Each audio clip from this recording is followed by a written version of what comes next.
how do you pronounce it? Rio Grande do Sul. Rio Grande do Sul is about 50 companies, and we've met quite a few already. And I think it's a great thing that they all have this place to discuss ideas, share knowledge, and network. Events like Dash are just crucial to do this networking and connect with other people, developers as well. You can always just meet with developers from all around the world here and just exchange experiences. And also as well, I have seen students that are enthusiastic about games, and I definitely believe that events like Dash are the gateway to connect, to make these important connections that I'm always suggest.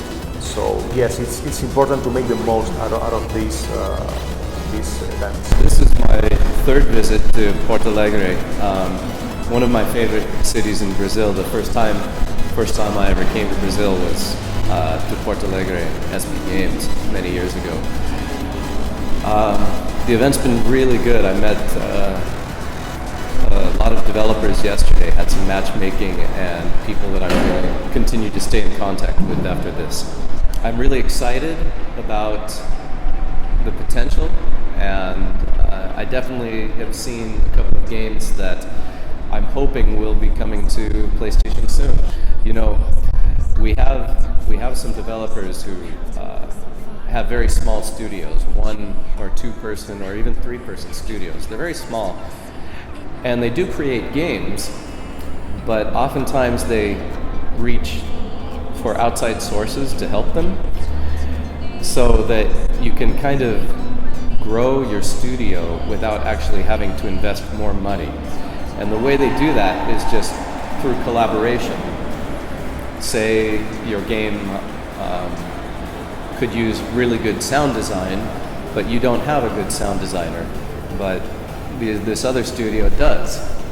Find a way to work with them, maybe be able to borrow that sound designer for a little bit to help you make your game better, and then in the future you can help them out. Really, we're all a development community, and we shouldn't be fighting against each other. We should be supporting each other, and I would love to see more of that. I hope you can keep doing this. It's very important for the industry that the community, and not only the community but their families and friends, learns more about the video game industry. There's not many people that knows that you can live actually from making video games in Latin America.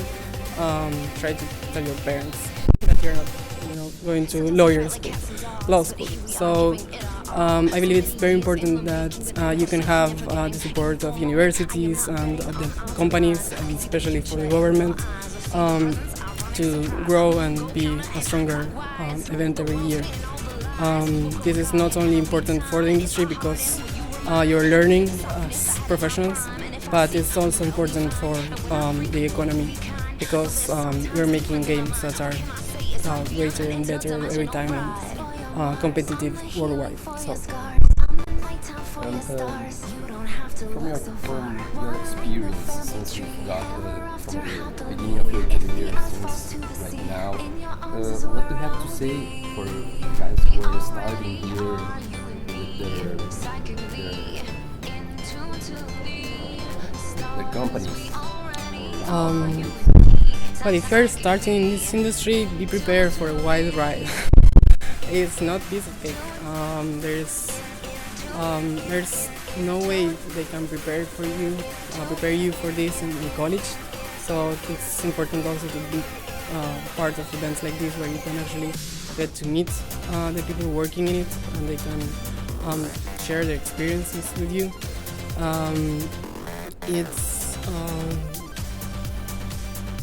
It's something that we are lucky to do. Not everyone can say they are making games for their living, for making a living.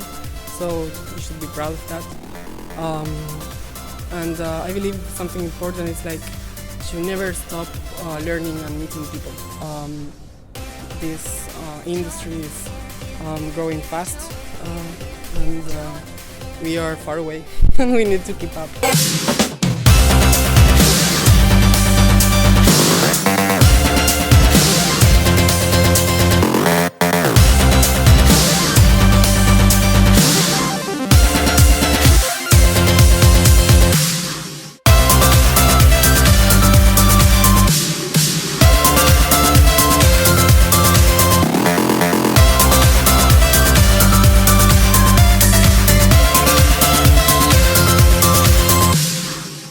I arrived here yesterday from Sao Paulo. I just got into Porto Alegre for Dash. So far the event is pretty awesome. Yeah, I've loved the games that I've seen here. I think we've seen a whole range of polish, but also a really great range of focus.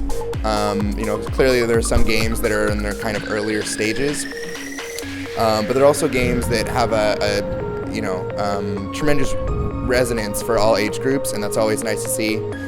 People who are extremely passionate about their projects, that's great. And it's nice to see things like really unexpected games. Instead of seeing a million Candy Crush clones or things like that, I'm seeing games that are, about things as diverse as like Charlie Chaplin.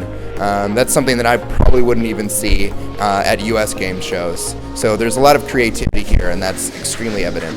Oh, of course. I think, games games are already international.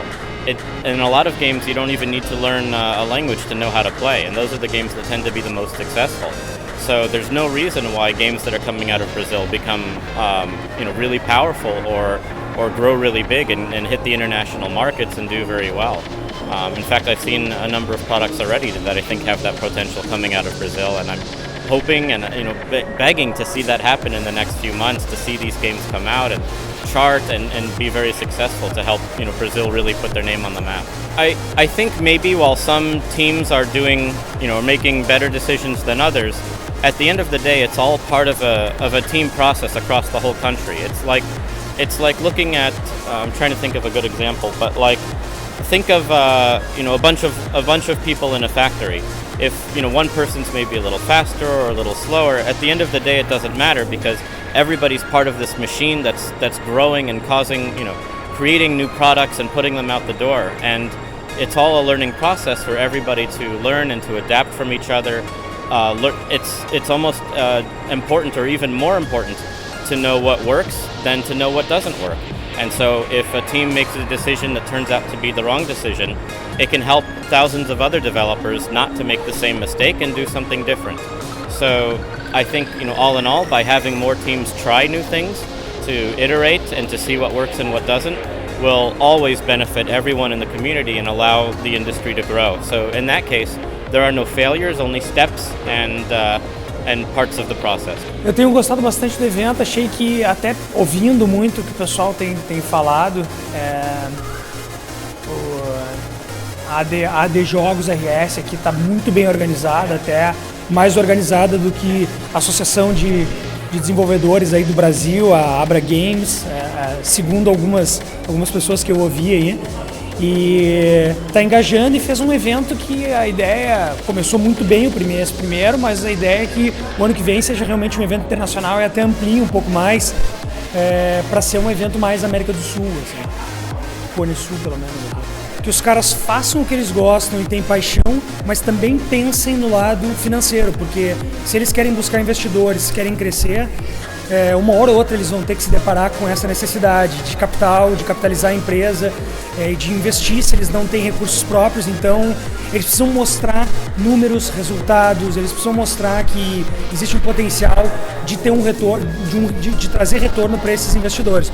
Do contrário, vai ser apenas uma ideia legal, cool, e apenas uma satisfação, e isso talvez os investidores não estejam buscando. Então assim, mostrem resultado, mostrem números, e eu acho que é isso que os investidores querem ver, pelo menos.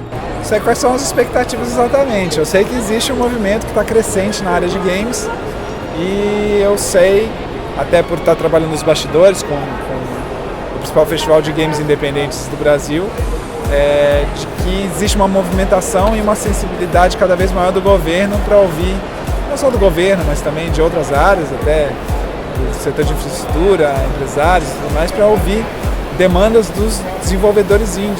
E isso é uma coisa bem bacana, assim. Acho que está acontecendo um momento, a gente está vivendo um momento interessante. Mesmo a comitiva de gringos que a gente trouxe 25 gringos, né, importantes, de várias áreas, de negócios, desenvolvimento e tudo mais. E os caras, eles mesmos estão falando assim, que o Brasil está pronto para estourar na área de games. O que a gente precisa é de um hit internacional. Na hora que bater um hit internacional do Brasil, aí ó, pá, aí vai. Se o pessoal não se juntar e não se organizar, a coisa não vai virar. Então tem que ter um pouquinho de humildade, de um espírito de colaboração para fazer alguma coisa junta para que daí fique bom para todo mundo individualmente. Então, eu acho que o caminho é isso aí, tá? O caminho tá certo. Tem que fazer as coisas localmente. O que eu sinto, por um lado, é que há uma perspectiva talvez um pouco regional demais no Rio Grande do Sul.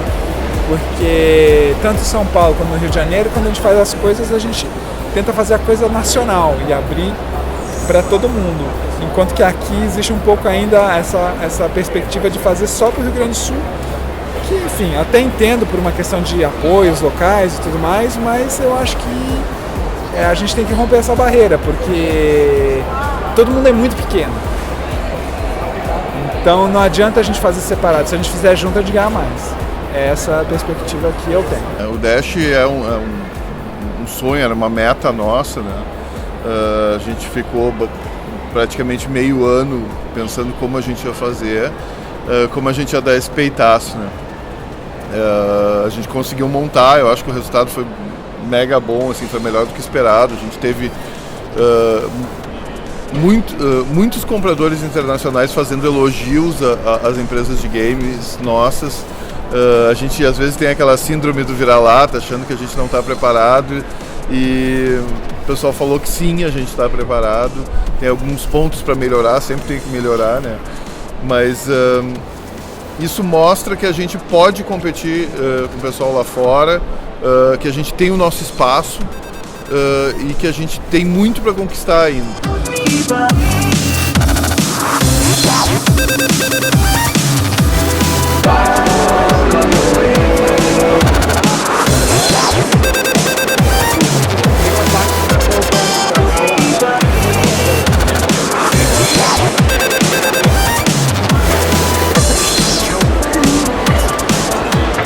I think people put a lot of attention on their very first products, their very first projects, the first games that they're putting out. And I would recommend iterating extremely quickly, trying to make as many games as quickly as possible, because with each successive game project, you'll learn something new. So don't worry, the first, as we saw in the Rovio presentation, the first 51 games all failed. It's the 52nd that's actually going to succeed and you can build a business from. So don't worry about that. And I would also say, be very careful in the beginning about how you're spending your money. It's easy to see the solution to problems as always being spend money here, spend money there. It's definitely not the case. It is yours, and the best way to learn initially is to see how far you can get just by your own talent and your own will versus the size of your wallet. Never give up. I mean, there are only 2% of people in the world who love what they do every day. And those of us who work in games have a chance to be part of such a small group. So if you're doing something that you love, you're making video games, you're believing in your work, you're excited about it, you love it, never, never, never give up. Make sure that you're able to take care of yourself, you're able to continue your dream. But if this is your dream, this building is full of people right now who are doing just that. And a lot of people who are successful, making a lot of money or having a good life doing just that. So yeah, if I could say anything, it's just don't give up, keep doing it, because it's one of the happiest and greatest feelings in the world. Really, the biggest thing I can say is be unique and be fun.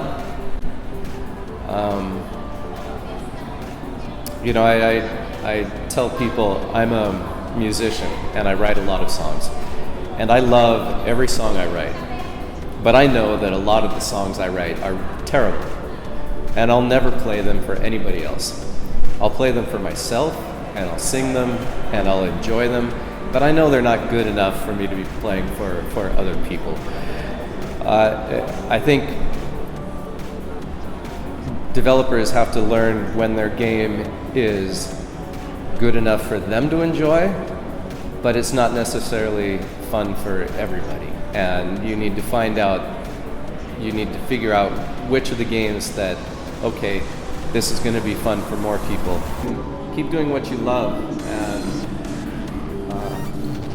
I gave a talk a couple days ago, and one thing I mentioned is, and this is back to music again.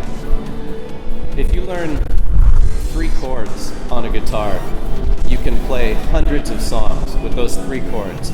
Sometimes you don't even have to change the rhythm or the pattern or anything. They're just sing different words, but it's the exact same rhythm.